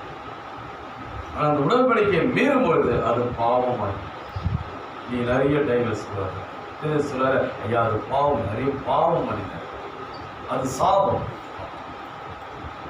டைவர்ஸ் பண்ற ஒருத்தனும் ஆசீர்வாதமா இருக்க முடியாது. அது பாவம். உடன்படிக்கை மீறுறான். தேவ சமூகத்தில் உடன்படிக்கை பண்ணிட்டு அவன் என்ன பண்ணான்? உடன்படிக்கை மீறுறான். அது எவ்வளவு பெரிய ஒரு பாவம், எவ்வளவு பெரிய ஒரு சாபம். அது அவன் தேவனுடைய கோபத்துக்கு ஆளாக்கப்படுவான். தேவன் பிரிக்கிறவர் கிடையாது, இணைக்கிறவர்களுடைய தேவன். அது உடன்படி தேவ சமூகத்தில் தேவனத்தில் ஒரு உடன்படிக்கை செய்துவிட்டு அதை மீறுவோம் என்றால் அது பாவமாகிறது. அது நான் பார்க்கிறேன். இப்போ இந்த உடன்படிக்கை மீறப்பட்டிருக்குது. அதனால அங்க ஒரு பெரிய ஒரு பஞ்சம்.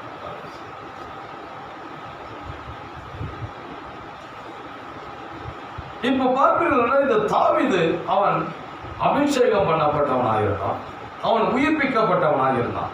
ஆகவே அவன் என்ன செய்தான் என்றால், எதனால பஞ்சம் என்பதை அதை சரி செய்வதற்குரிய காரியத்தில் அவன் இறங்கினான். அவன் இன்னைக்கு நாம் உயிர்ப்பிக்கப்பட்டிருப்போம் என்றால் எதனால பிரச்சனை, எதனால ஐயா அங்க சமாதான குறைவு, எதனால சண்டை, எதனால இப்படி, எதனால எனக்கு சமாதானம் இல்லை, எதனால எனக்கு ஐயா அங்க ஒரு நிம்மதி இல்லை அப்படி என்பதை குறித்து ஆராய்ந்து அதை சரி செய்வார்கள். இதுதான் அங்கே ஆத்மா உயிர்ப்பிக்கப்பட்டது. எப்பவுமே அப்படியே அந்த போராட்டத்துக்குள்ளவே ஜீவிக்க மாட்டாங்க. அவர் என்ன செய்வார்கள் என்றால் அதை சரி செய்து கொள்வார்கள், சமாதானத்தை கேட்டவர்களாக மாற்றிக் கொள்வார்கள். அவர்கள் அழுகையின் பள்ளத்தாக்கை அவர்கள் நீரூற்றாக்கி கொள்வார்கள். இதுதான் ஆத்மா உயிர்ப்பிக்கப்பட்டவர்கள் தேவனுடைய குமாரத்தினுடைய வார்த்தை. அங்கு தேவ ஆவியானவர் ஒரு மனிதனோடு ஒரு ஸ்திரீயோடு இடைபடுவார் என்றால் அவர்கள் என்ன செய்வார்கள்? இந்த அழுகையின் பள்ளத்தாக்கை அவர்கள் நீரூற்றாக்கி கொள்வார்கள். இதுதான் அவர்களுக்குரிய அடையாளம். தன்னுடைய தவறுகளை தேடி கண்டுபிடிப்பார்கள், தன்னுடைய பிழைகளை தேடி கண்டுபிடிப்பார்கள். என்ன பிழை என்னிடத்துல இருக்குது, என்ன தவறு என்னிடத்துல இருக்குது பாருங்க. இதுமான ஒரு குணாதிசயம் நமக்கு தேவை.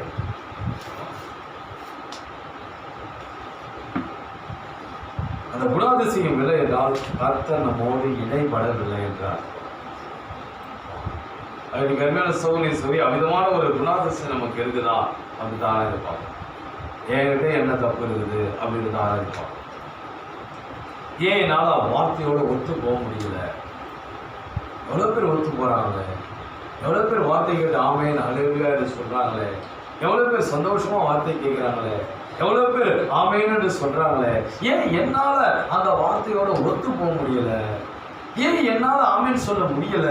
ஏன் என்னால சந்தோஷமா இருக்க முடியல? ஏன் என்னால ஆண்டவரை துதிக்க முடியல?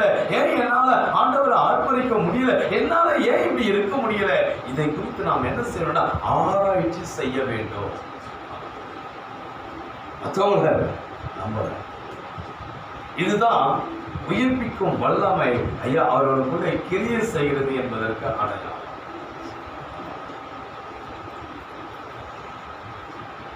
இவன் இப்போ ஆராய்ச்சி செஞ்சான்.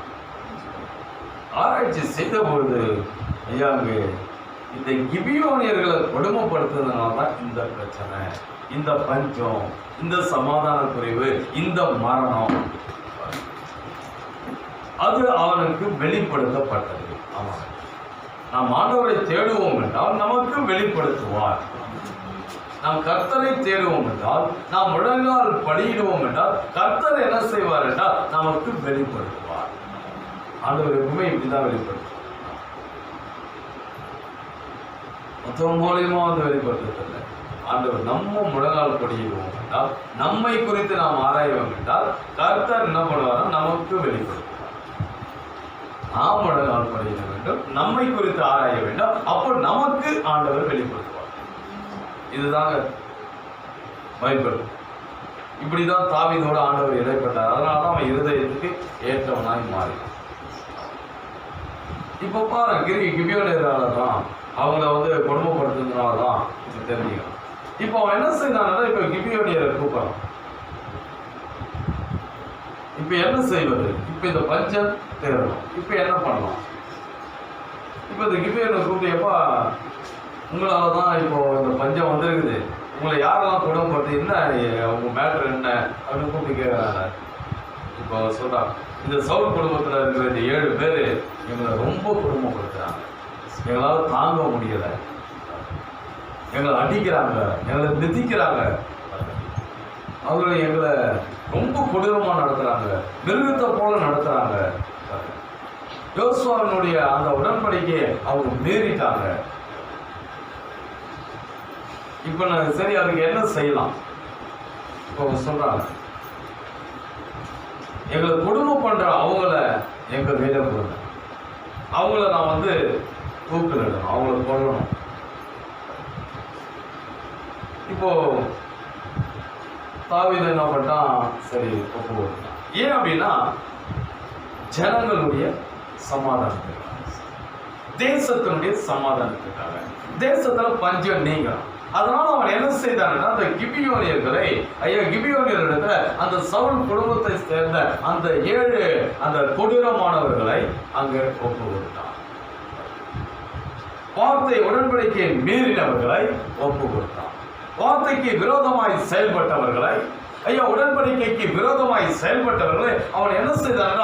அவரிடத்துல ஒப்பு கொடுத்தான். 2 சாமுவேல் 21 அதிகாரம் 6-9 வரைக்கும்.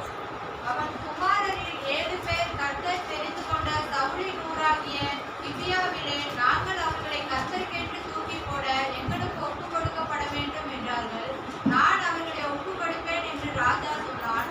ஆனாலும் தாவீதும் சவுலின் குமாரனாகிய யோனத்தானும் கர்த்தரை கொண்டு இட்ட ஆணை நிமித்தம் ராஜா சவுலின் குமாரனாகிய யோனத்தானின் மகன் மேவிபோசேத்தை தப்பவிட்டு ஆகாயாவின் குமாரத்தியாகிய ரிஸ்பால் சவுலுக்கு பெற்ற அவருடைய 2 குமாரராகிய அத்மோனியையும் மேவிபோசேத்தையும் சவுலின் குமாரத்தியாகிய மேகோலாத்தியனான பெர்சிலாவின் குமாரனாகிய ஆதரியலுக்கு பெற்ற அவருடைய 5 குமாரரையும் பிடித்து அவர்களை கிபியோனியர் கையில் ஒப்பு கொடுத்தான். அவர்களை கர்த்தருடைய சமூகத்தில் மலையின் மேல் தூக்கி போட்டார்கள். அப்படியே அவர்கள் 7 பேரும் ஒருமிக்க விழுந்தார்கள். மார்கோதுமை அறுப்பு துவக்குகிற அறுப்பு காலத்தின் முந்தின நாட்களிலே அவர்கள் கொன்று போடப்பட்டார்கள். ஆமென். அவர் இப்போ பார்த்தீங்கன்னா அந்த 7 பேரை அவன் ஒப்பு கொடுத்தான். இப்போ மேவிபோசத்தை மட்டும் அவன் தப்ப விட்டான். ஏனென்றா யோனாத்தானுடைய மகன் அவன். அதனால அங்கே யோனாத்தானுக்கு தாவீதுக்கும் ஏற்கனவே ஒரு அங்கே உடன்படிக்கை இருக்கிறது. ஆகவே என்னுடைய குடும்பத்து மேல நீ வந்து தயவா இருக்கணும் அப்படின்னு அங்கே யோனாத்தான் வந்து தாவீதுகிட்ட அங்கே உடன்படிக்கை பண்ணியிருக்கிறதுனால இவன் என்ன செய்தான்னா அந்த உடன்படிக்கையின்படி அங்கே யோனாத்தானுடைய மகன் மேவிபோசத்தை மட்டும் அவன் தப்ப விட்டு மற்றவர்களை என்ன செய்தான்னா அந்த 7 பேரை அவன் அங்கே அந்த கிபியோனியர் இடத்துல ஒப்பு கொடுத்தான். இப்ப என்ன நடக்கிறது என்று நாம் கவனிக்கும் பொழுது அருமையான சகோதரி, இவன் ஏன் அந்த சவுல் குடும்பத்தாரை ஒப்பு கொடுத்தான்? இவன் ஏன் அந்த சவுல் குடும்பத்தாரை ஒப்பு கொடுத்தான்? ஒரே ஒரு காரியம், பஞ்சம் நீங்க வேண்டும். பஞ்சம் நீங்கி தேசத்தில் மழை வர வேண்டும். இப்போ மழை வருவதற்கு உரிய அந்த பிராயசித்தம் என்னவென்றால் இந்த 7 பேர். 2 சாமுவேல் 21:6. அவன் குமாரரில் 7 பேர் கர்த்தர் தெரிந்து கொண்ட சவுலின் ஊராகிய கிபியாவிலே நாங்கள் அவர்களை கர்த்தருக்கென்று தூக்கி போட எங்களுக்கு ஒப்பு கொடுக்கப்பட வேண்டும் என்றார்கள். நான் அவர்களை ஒப்பு கொடுப்பேன் என்று ராஜா சொன்னான். ஆமென். அறிமுகம் பார்க்கிறோம், அவன் என்ன செய்தான் என்றால் கர்த்தரை கண்டு தூக்கி போட ஒப்பு கொடுக்க வேண்டும். பாருங்க, அவங்களுக்காக கர்த்தருக்கு. ஆகவே அங்க ஒரு வார்த்தை என்ன சொல்லப்படுகிறது என்றால் கர்த்தருக்கு என்று தூக்கி போட. பாருங்க, ஏனென்றால் இது உடன்படிக்கையை மீறின ஒரு காரியம். ஆகவே அங்க உடன்படிக்கை மீறப்பட்டதினால் ஆகவே அங்கே அவர்களுடைய மரணம் எதற்காக வேண்டாம்? கர்த்தருக்கு என்று. பாருங்க, ஆகவே நீங்கள் அருமையான சகோதரி, நாம் உடன்படிக்கையை மீறும் பொழுது, வார்த்தையை மீறும் பொழுது ஐயா அங்கே என்ன நடக்கிறது என்றால் ஐயா அங்கே சாபம் வருகிறது, அங்கே ஐயா சமாதான குறைவு வருகிறது, அங்கே பிரச்சனைகள் வருகிறது, போராட்டங்கள் வருகிறது, அங்கே கொள்ளை நோய்கள் வருகிறது, அங்கே மரணங்கள் வருகிறது. இப்படிப்பட்ட ஒரு சூழ்நிலையை என்ன செய்ய வேண்டும் என்றால் நாம் நம்மை கர்த்தரை கண்டு ஒப்பு கொடுக்க வேண்டும்.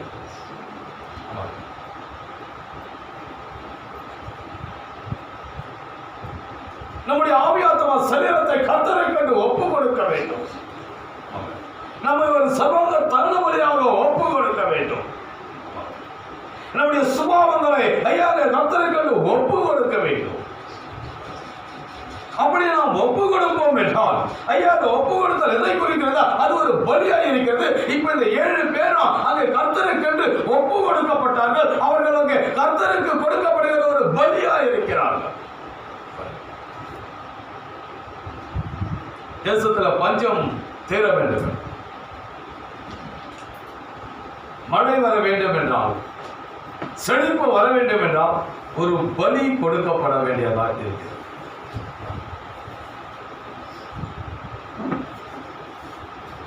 ஆகவே அந்த பலி யார் என்றால் இந்த 7 பேர்.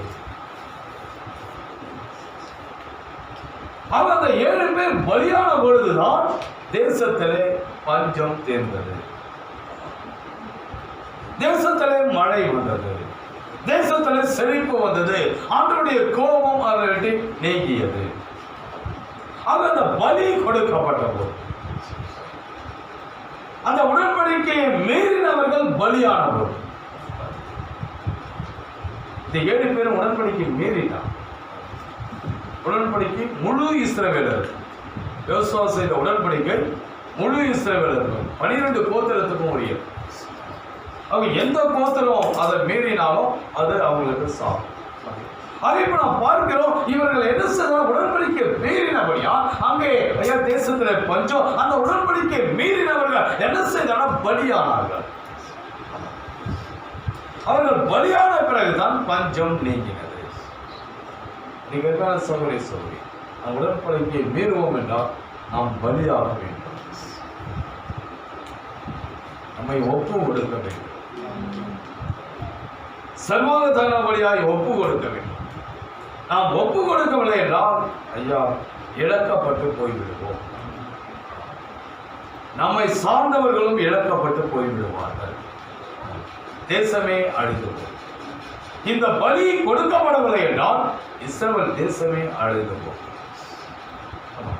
ராஜா முதற்கொண்டு ஐயா எல்லாருமே பஞ்சத்தினால் அழிந்து போவார், சத்துருக்கள் படையெடுப்பார்கள். பஞ்சம் வரும் பொழுது ஐயா என்ன நடக்குமோ பலவீனமாகி விடுவார்கள். பலவீனமாகும் பொழுது ஐயா அவர்கள் என்ன செய்வார்கள், தன்னிடத்தில் இருக்கிற எல்லா விதமான பொன்னையும் பொருளையும் ஐயா அங்கே விற்று விடுவார்கள். அடுத்த தேசத்திற்கு விற்றுருவாங்க, அங்க ஆகாரத்துக்காக எல்லாத்தையும் விற்றுருவாங்க. ஏன்னா இங்க செழிப்பு இல்லை, மழை இல்லை, அதனால எல்லாவற்றையும் இழந்து போவார்கள். இழந்து போகும் பொழுது சத்துருக்கள் இவர்கள் படையெடுத்து ஐயா தேசத்தை சுதந்திரித்து விடுவார்கள், எல்லாமே அழிந்து போயிடும்.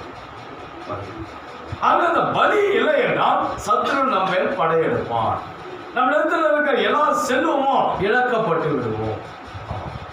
நம்ம இடத்துல இருக்கிற நல்ல குணாதிசயம் எல்லாமே ஐயா பிசாசு திருடி விடுவான்.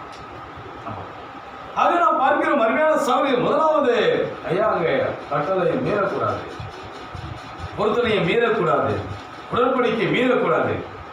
மீறாமல் இருந்தால் ஆசீர்வாதமாக இருக்கலாம், மீறினால் பலி கொடுக்க வேண்டும். நம்ம ஜீவ பலியாய் ஒப்பு கொடுக்க வேண்டும், மனம் திரும்ப வேண்டும். அப்படி திரும்பவில்லை என்றால் இழக்கப்பட்டு போயிடும். ஆண்டவர் ஒரு வழியை வச்சிருக்கிறாரு, ஒரு தப்பித்துக்குள்ள ஒரு வழியை வச்சிருக்கிறாரு. ஆக இப்போ மீறிட்டாங்க, மீறாம இருந்த ஆசீர்வாதமா இருந்திருக்கலாம், ஆனா மீறிட்டாங்க.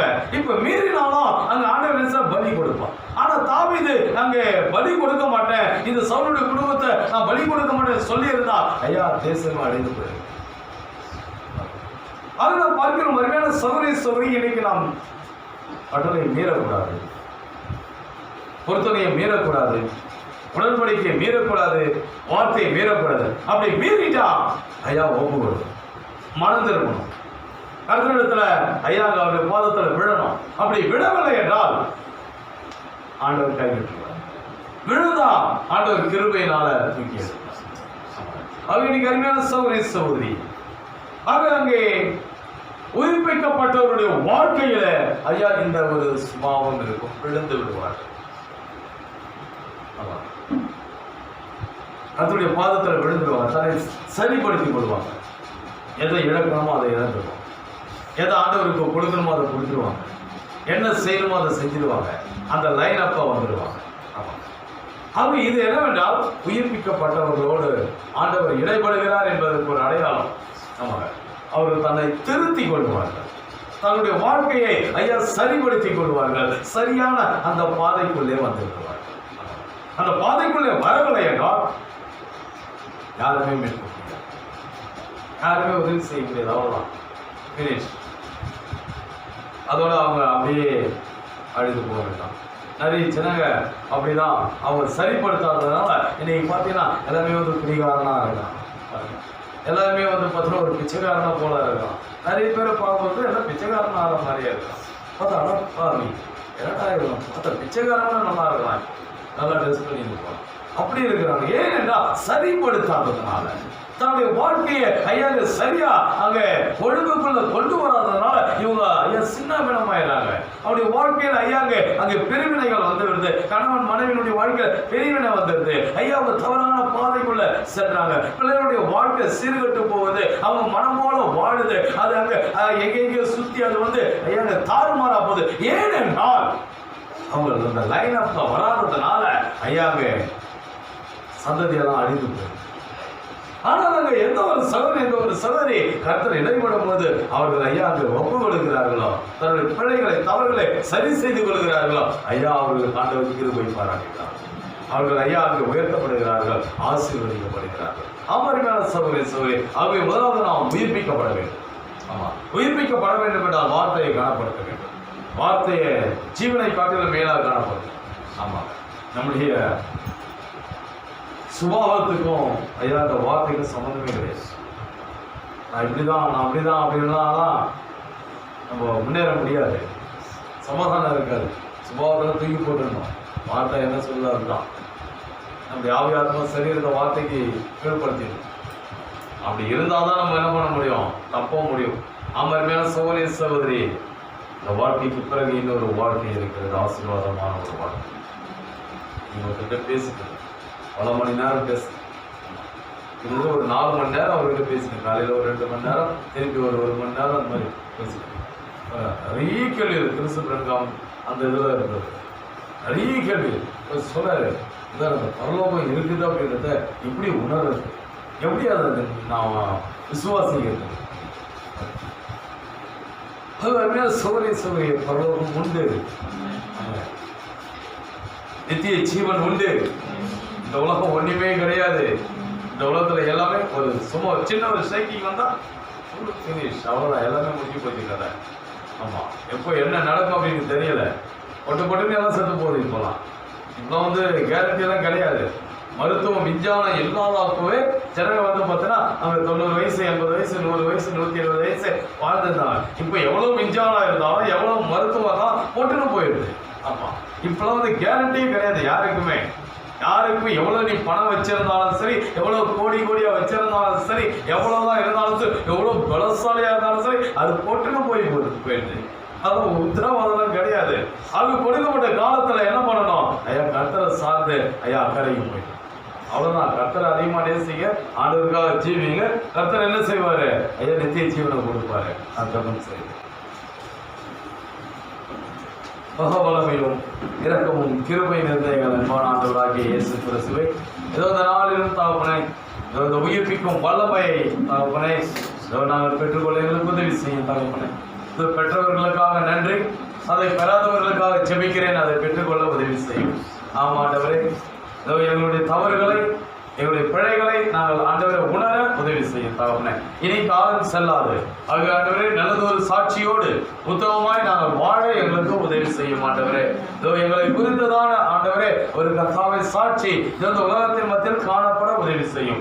இதோ எங்களுடைய பிள்ளைகள் எங்களுடைய அடிசோடை பின்பற்றுகிற ஒரு வாழ்க்கை நாங்கள் வாழ எங்களுக்கு உதவி செய்யும் தகப்பனே. இதோ என்னுடைய தகப்பனை போல என்னுடைய தாயை போல அன்று நான் இருக்க வேண்டும் என்ற ஒரு ஆண்டவரை முன்மாதிரியான ஒரு வாழ்க்கையை ஆண்டவரை பெற்றோர் வாழ உதவி செய்யும் தகப்பனே. இதோ கர்த்தா அப்படி வாழ்வோம் என்றால் அந்த பிள்ளைகள் ஆண்டவரே ஏதோ அவர்கள் எங்களுடைய காலம் முடியும் என்றால் ஆண்டவரை இன்னும் கொஞ்சம் காலம் பூமி இருக்கும் என்றால் ஆண்டவரே எங்களுடைய பிள்ளைகள் அவர்கள் சாட்சியாக ஜீவிப்பார்கள். அவர்களை அவருடைய பிள்ளைகள் பின்தொடர்வார்கள். ஆமாண்டவரே, அவ்விதமான ஒரு வாழ்க்கை நாங்கள் வாழ்ந்து ஆண்டவர் அநேகருக்கு பிரயோஜனமாய் நன்மை செய்கிறவர்களாய் ஆண்டவரை அநேகரை ஜீவனுக்கு நடத்துகிறவர்களான ஒரு ஆண்டவர் ஜீவியம் செய்ய எங்களுக்கு உதவி செய்யும். அதை செய்வது பரிசுத்த ஆவியானவர் ஒருவர் மாத்திரமே. ஆகவே பரிசுத்த ஆவியானவர் நமக்குள்ளே வருவார் என்றால் நாம் அநேகருக்கு ஜீவனுக்கு போகிற வழியை காண்பிக்கிறவர்களாய் இருப்போம். அது தாப்பனே இதை வந்திருக்கிற பிள்ளைகளை ஆசீர்வதியும். இதோத பிள்ளைகள் ஆண்டவரே உயிர்ப்பிக்கும் வல்லமையை பெற்றுக்கொள்ள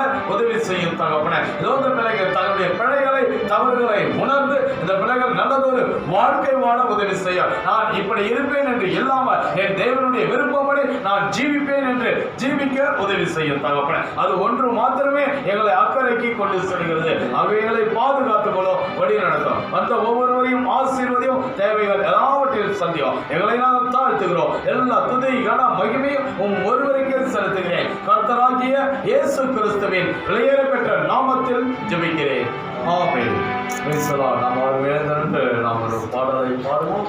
மாதயவே தேவ தயவே மாநிலத்தில் தேவை எனக்கு என்ற ஒரு பாடலை நாம் பாடுவோம்.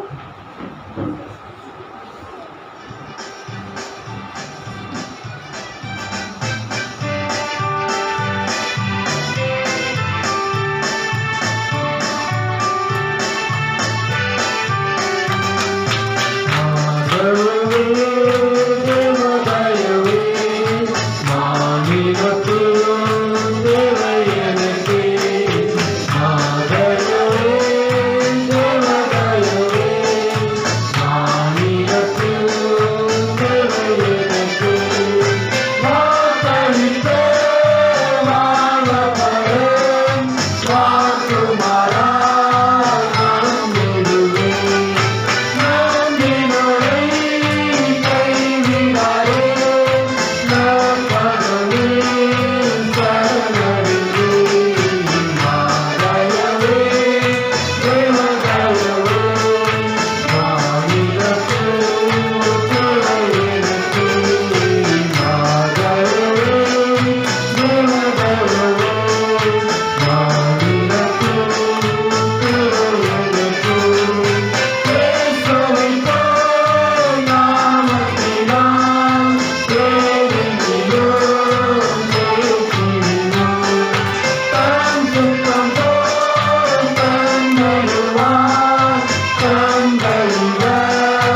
அவருடைய தயவும் நம் அனைவரோடு கூட இருப்பதாக.